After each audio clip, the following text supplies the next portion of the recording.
Bueno, en una primera pincelada rápida, entiendo, es obvio que el motivo de la Conferencia por el Futuro de Europa está basado en poner un punto en esta crisis que llevamos.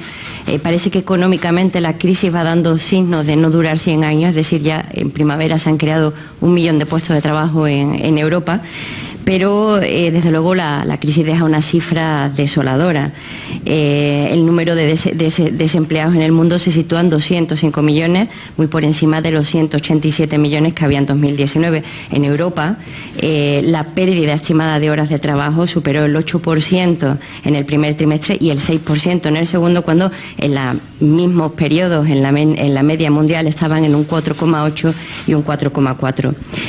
Y la cuestión es que la pobreza se ha disparado también, es decir, tenemos a nivel mundial 108 millones de personas pobres más, aquellas que tienen que subsistir diariamente con $3,2 por persona y día. Esto ha afectado, por supuesto, a las personas más vulnerables. El empleo femenino, por encima del masculino, se contrajo en 5 puntos sobre los 3,9 que se contrajo el empleo masculino, y, por supuesto, el empleo juvenil, que se redujo en un 8,7% con respecto al 3,7% que se redujo en el empleo en adultos. Pero la cuestión es que, más allá de esta crisis pandémica, si no hubiera habido la crisis del COVID, dicho de otra manera, el resto del mundo y la Unión Europea se enfrentaría sobre todo a una crisis climática. Es decir, yo creo que la cuestión más relevante que Europa tiene que afrontar en el próximo periodo.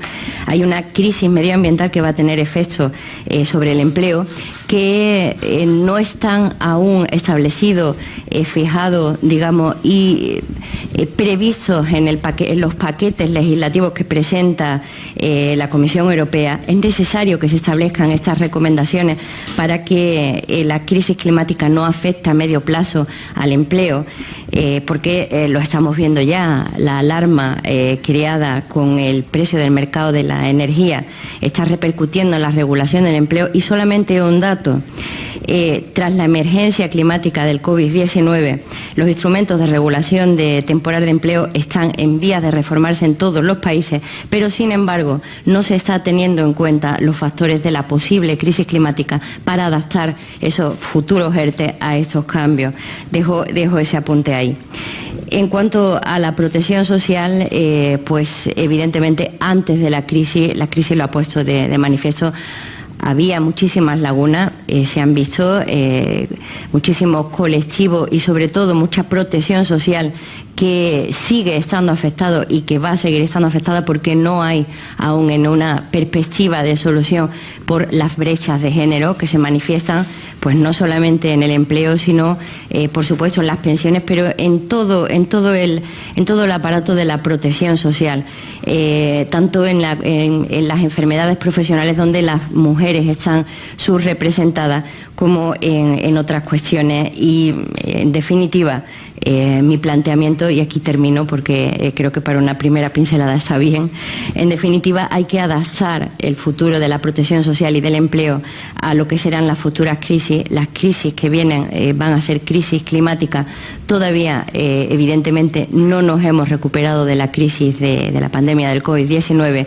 Hay que además tratar de superar esos efectos aprendiendo de las lesiones que la crisis ha dejado en evidencia, como son la necesidad de más protección social para ser más resilientes a futuro.